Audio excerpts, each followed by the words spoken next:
Praise the lord. మన ప్రభువును ప్రియరక్షకుడునైన యేసుక్రీస్తు యొక్క శ్రేష్టమైన నామంలో మరి ఒకసారి మీ అందరికి కూడా శుభాభివందనాలు. ఈ యొక్క 9వ ఎపిసోడ్కి మీ అందరికి కూడా స్వాగతం.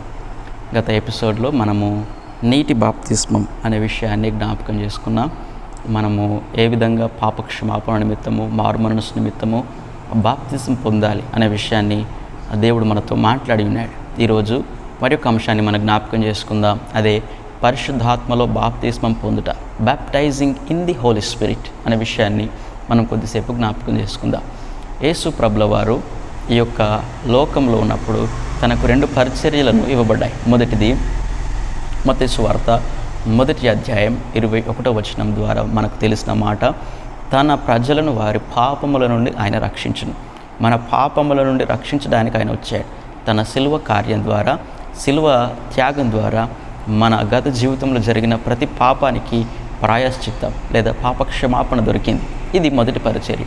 రెండవది బాప్తిస్మిచ్ యోహాను 3వ అధ్యాయంలో, మత్తయి సువార్త 3వ అధ్యాయంలో 11వ వచనంలో దేవుని వాక్యం మనకు బోధిస్తుంది, ఆయన వచ్చి మిమ్మల్ని పరిశుద్ధాత్మతోనూ అగ్నిలోనూ మీకు బాప్తిస్మిచ్చును అని చెప్పేసి రాశాడు. మొదటిది పాపక్షమాపణ, రెండవది క్రీస్తు స్వారూప్యంలో మార్చబడడానికి పరిశుద్ధాత్మ యొక్క సహాయం. చూడండి, మొదటిది క్రీస్తు శిలువ త్యాగం ద్వారా జరిగింది, రెండవది పరిశుద్ధాత్మ యొక్క రాకడ ద్వారా మాత్రమే జరుగుతుంది. మనము మన భవిష్యత్ అంతా కూడా క్రీస్తు స్వారూప్యంలోనికి మార్చబడాలంటే ఆత్మదేవుని యొక్క సహాయం మనకు కావాలి.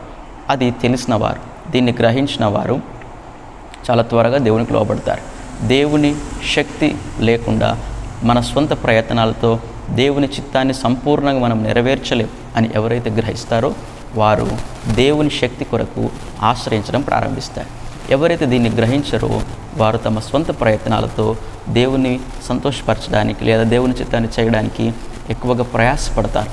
అయితే వారు ఎన్నో ఒడిదుడుకుల మధ్య, ఓటముల మధ్యలో వారు జీవిస్తూ చాలా సంవత్సరాలకు ఇది సరైన పద్ధతి కాదని తెలుసుకొని దేవుని వైపు తిరుగుతారు. అయితే ఇంకా కొందరు ఏం చేస్తారంటే, వారు ఇన్ని ఒడిదుడుకుల మధ్య వెళ్ళినప్పటికీ ఈ పాఠాన్ని నేర్చుకోకుండా ఓటమితో కూడుకున్న జీవితాన్ని వారు జీవిస్తారు.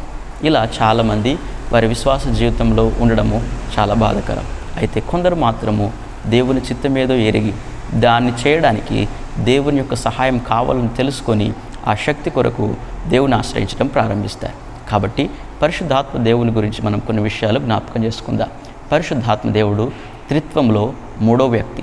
యేసు ప్రభుల వారు ఆరోహణమైపోతూ తన శిష్యులతో ఈ మాట అన్నాడు, నేను వెళ్ళిన తర్వాత ఆదరణకర్త మీ మధ్యలోనికి వస్తాడు, ఆయన మిమ్మల్ని ఆ సర్వసత్యంలోనికి నడిపిస్తాడు అని చెప్పేసి ఆయన వాగ్దానం చేశాడు. దీన్నే యోహాను సువార్త 16వ అధ్యాయము 13-14 వచనాల్లో అక్కడ మనము చదవవచ్చు. ఆయన అన్నాడు, ఆత్మ వచ్చి సర్వసత్యంలోనికి మిమ్మల్ని నడిపిస్తుంది, నాలో ఏదైతే ఉన్నదో నేనే ఏ మాటలైతే మాట్లాడాలనో ఆ మాటలే మీకు జ్ఞాపకం చేస్తాడని చెప్పేసి పరిశుద్ధాత్మ దేవుని యొక్క పరిచర్య గురించి యేసు ప్రభుల వారు చెప్పారు. కాబట్టి పరిశుద్ధాత్మ దేవుడు వచ్చి క్రీస్తు స్వారూప్యాన్ని మనలో కలుగజేయడానికి ప్రయాసపడతాడు అనే విషయాన్ని మనం గ్రహించాలి. అయితే పాత నిబంధనలో ప్రజలు ప్రవక్తల పైన దేవుని ఆత్మ ఉండేది. పాత నిబంధనలో కొందరిపైన మాత్రమే ఉండేది. వారు దేవుని కొరకు కార్యాలు చేశారు, గొప్ప కార్యాలు చేయడం ప్రారంభించారు.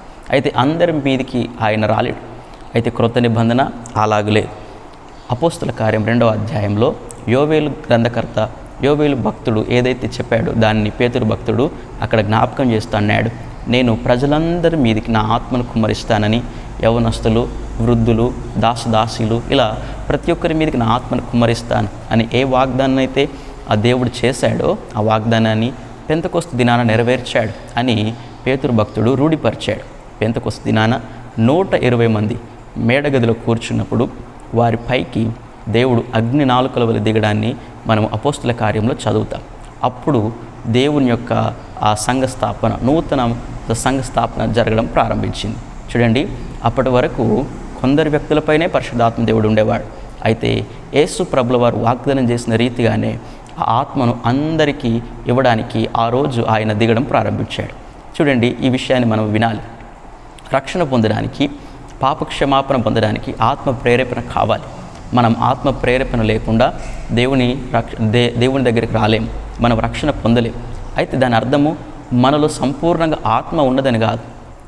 ఆత్మ ఉన్నది కానీ సంపూర్ణంగా లేదు. అయితే ఈ ఆత్మ మనలో సంపూర్ణంగా కలగాలి. దాన్నే కదా ఇమర్షన్ అన్నారు, అనగా ముంచబడుట, అందులో మనం సంపూర్ణంగా మునుగుట అనే విషయాన్ని గమనించాలి. కొత్త నిబంధనలో పరిశుద్ధాత్మ దేవుణ్ణి ఒక నది వలె వర్ణించాడు. చాలాసార్లు యేసుక్రీస్తుల వారు ఒకసారి సమరయ స్త్రీతో మాట్లాడుతున్నాడు, నేను ఇచ్చే నీళ్లు నువ్వు త్రాగితే నీ యొక్క కడుపులో నుండి లేదా నీ హృదయాల్లో నుండి జీవజల నదులు ఉబ్బుకుతాయి అని చెప్పేసి అన్నాడు. చూడండి, ఒక నది ప్రవహిస్తూ కొండపై నుండి జలపాతం వల్ల పడుతుంది అనుకోండి. ఇప్పుడు దాని క్రిందికి వెళితే ప్రతి ఒక్కరు ఏమవుతారు? అందులో మునుగుతారు, ఇమర్షన్. అందుకే అదే విధంగా మనము కూడా పరిశుద్ధాత్మలో సంపూర్ణంగా మునగాలి, అందులో ఉండాలి అనే విషయాన్ని యేసు ప్రభుల వారు జ్ఞాపకం చేశారు. అలా చేయడం ద్వారా మనము దేవుని యొక్క సంపూర్ణమైన చిత్తాన్ని నెరవేర్చిన వారమవుతాం. నూతన నిబంధన ఎక్కువగా ఆత్మచేత నింపబడాలి అనే విషయాన్ని ఎక్కువగా నొక్కి చెప్పారు. అయితే చాలామంది దీన్ని అర్థం చేసుకోకుండా ఇంకా తమ సొంత ప్రయత్నాలతో, తమ జ్ఞానంతో, బైబిల్ జ్ఞానంతో ఇలా రకరకాలుగా దేవుని సంతోషపరిచే ప్రయత్నాలు చేస్తుంటున్నారు. అయితే రోమీలకు రాసిన పత్రికలో దేవుని వాక్యం సెలవిస్తుంది, ఆత్మ లేనివాడు నావాడు కాడని చెప్పేసి దేవుని వాక్యం సెలవిస్తుంది. కాబట్టి ఆత్మచేత నింపబడడం చాలా చాలా ప్రాముఖ్యం. అయితే ఈ ఆత్మ ఇంకా ఏం చేస్తాడంటే యేసు ప్రభు సైతము ఆ ఆత్మచేత నింపబడడం అవసరమై ఉన్నది.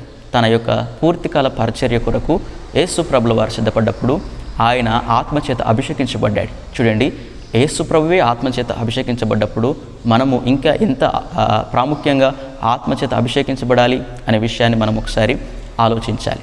అయితే ఆత్మ సంఘ క్షేమాభివృద్ధి కొరకు కొన్ని వరాలను ఇస్తాడు. కొందరిని ప్రవచనాత్మకమైన వరాల చేత నింపుతాడు. ప్రవచనాత్మకం అంటే విశ్వాసులను సవాలు చేయడానికి, అనగా ఆత్మలో ఎదిగే విధంగా ప్రోత్సహించడానికి, హెచ్చరించడానికి, సరిచేయడానికి కావలసిన మాటలను, పదాలను ఆత్మదేవుడు వారికి అందిస్తూనే ఉంటాడు. ఇది ప్రవచనాత్మకమైన వరం. రెండవది, కొందరిని పరిచారకులుగా, పరిచర్య చేసేవారిగా, ఇంకొందరిని నాయకత్వం లక్షణాలతో కూడుకున్న వారిగా, ఇంకొందరిని డబ్బు విషయంలో దాన్ని సరిగా విభజించేవారిగా, ఇంకొందరిని ఇలా రకరకాలుగా వాడుకుంటూ ఇంకొందరికి అన్య భాషల వరాన్ని కూడా ఇస్తాడు. అనగా తెలియని భాషలు దేవుని స్తుతించే వరాన్ని కూడా దేవుడిస్తాడు. ఇలా ఒక్కొక్కరికి ఒక్కో విధానమైన వరాన్ని ఇస్తాడు. అయితే ఏ వరాన్ని ఎవరికి ఇవ్వాలనేది ఆత్మస్వాధీనం, ఆయనకు మాత్రమే తెలుసు. కాబట్టి మనము ఆత్మచేత నింపబడము ప్రాముఖ్యం. ఇవన్నీ ఎందుకు ఇచ్చాడు? ఇవన్నీ సంఘ క్షేమాభివృద్ధి కొరకు అని చెప్పేసి 1 కొరింథీ పత్రికలో మరియు రోమీలకు రాసిన పత్రికలు ఇవన్నీ కూడా రాయబడ్డాయి. అయితే ఇప్పుడు ఒక ప్రశ్న, నేను ఏ విధంగా ఆత్మచేత నింపబడతాను, నేను ఎలా దేవుని ఆత్మను పొందుకుంటాను అనే విషయాన్ని ఒకసారి గమనిస్తే ఒక ఉదాహరణ, ఉపమానం చేత యేసు ప్రభుల వారి మాట చెప్పాడు. లూకా సువార్త 11వ అధ్యాయము 5వ వచనం నుండి 11వ వచనం వరకు మనం చదివినప్పుడు అక్కడ ఒక సంఘటన రాయబడ్డది. ఒక స్నేహితుడు ఒక చాలా దూర ప్రాంతం నుండి ఒక స్నేహితుని దగ్గరికి వచ్చాడు. అయితే ఆయన వచ్చేసరికి అర్ధరాత్రి అయింది. అతని ఇంట్లో తినడానికి ఏం లేకపోయేసరికి ఈ స్నేహితుడు పక్కింటి వారిని అడగడానికి వెళ్ళాడు. ఆ యొక్క పొరుగువాడు అప్పటికి నిద్రపోయాడు. చాలాసేపు అవుతుంది కనుక తలుపు తడుతున్నప్పుడు నేను లేవను, ఇవ్వను అన్నాడు. అయితే ఆ స్నేహితుని కొరకు ఈ స్నేహితుడు అదే పనిగా ఆ తలుపు తట్టడం వల్ల విసిగిపోయిన ఆ యొక్క పొరుగువాడు లేచి తనకు కావాల్సిన ఆహారాన్ని ఇచ్చాడు అని చెప్పేసి రాసి తర్వాత ఇంకో మాట అన్నాడు, దుష్టులైన లేదా మూర్ఖమైన మీరే మీ పిల్లలకు మంచి ఈవులను ఇవ్వడానికి ఇష్టపడ్డప్పుడు పరలోకమందున తండ్రి మరి శ్రేష్టమైన పరిశుద్ధాత్మను మీకు అనుగ్రహించును అని చెప్పేసి రాశాడు. దేవుని అడిగినప్పుడు దేవుడు మనకు పరిశుద్ధాత్మని ఇస్తాడు అనే విషయాన్ని చెప్పడానికి ఆ యొక్క ఉపమానాన్ని యేసు ప్రభుల వారు వాడారు. కాబట్టి పరిశుద్ధాత్మను మనం పొందడానికి మనకు కావాల్సిన అర్హత ఏంటిదంటే దానిపైన మనకు ఉండే దప్పిక, తృష్ణ. మనం ఇతరులకు ఆశీర్వాదకరంగా మనము కొన్ని సందర్భంలోనే ఉండడం దేవుని చిత్తం కాదు.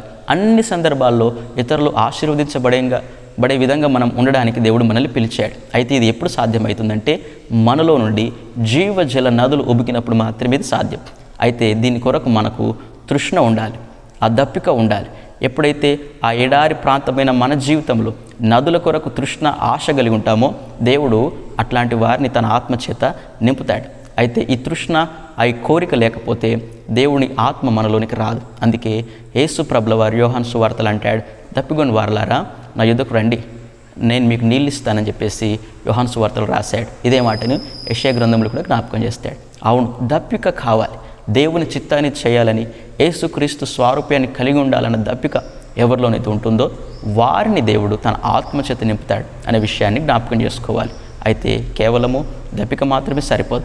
రెండవది, ఏ వాగ్దానాన్ని అయితే యేసు ప్రభుల వారు మనకు చేశారో అది ఆయన నెరవేర్చే సమర్థుడు అనే విశ్వాసం కూడా మనం కలిగి ఉండాలి.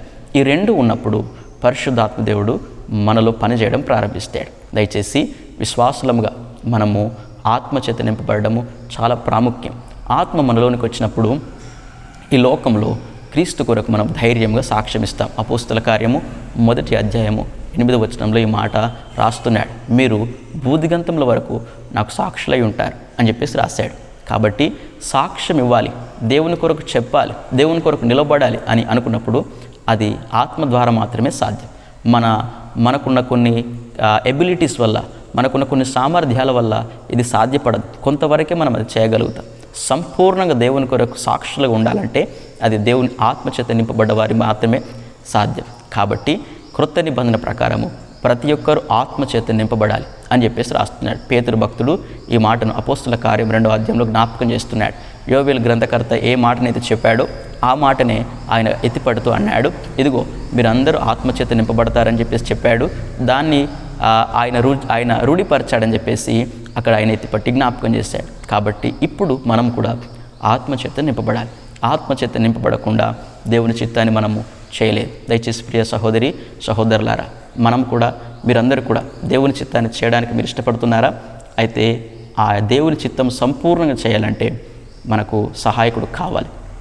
పరిశుద్ధాత్మ మనకు సహాయకుడు. ఆయన మనతో ఉండి మనల్ని సర్వసత్యంలోనికి నడిపించేవాడు. కాబట్టి ఆ వరాన్ని, ఆ బహుమానాన్ని మనం దేవుని యొద్ద నుండి పొందుకుందాం.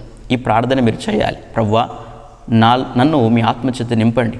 మీ యొక్క చిత్తాన్ని నెరవేర్చడానికి, ఇతరులకు ఆశీర్వాదకరంగా ఉండడానికి మీ ఆత్మచేతను నింపండి అని మనం ప్రార్థించినప్పుడు దేవుడు తన ఆత్మచేత నింపుతాడు. కాబట్టి ఇటువంటి తృష్ణ కలిగి దేవుని రాజ్యాన్ని మనం అందరూ కూడా కడదాం. ప్రభు చిత్తమైతే మరొక బైబిల్ స్టడీలో మిమ్మల్ని అందరూ కూడా నేను కలుసుకునే ప్రయత్నం చేస్తాను.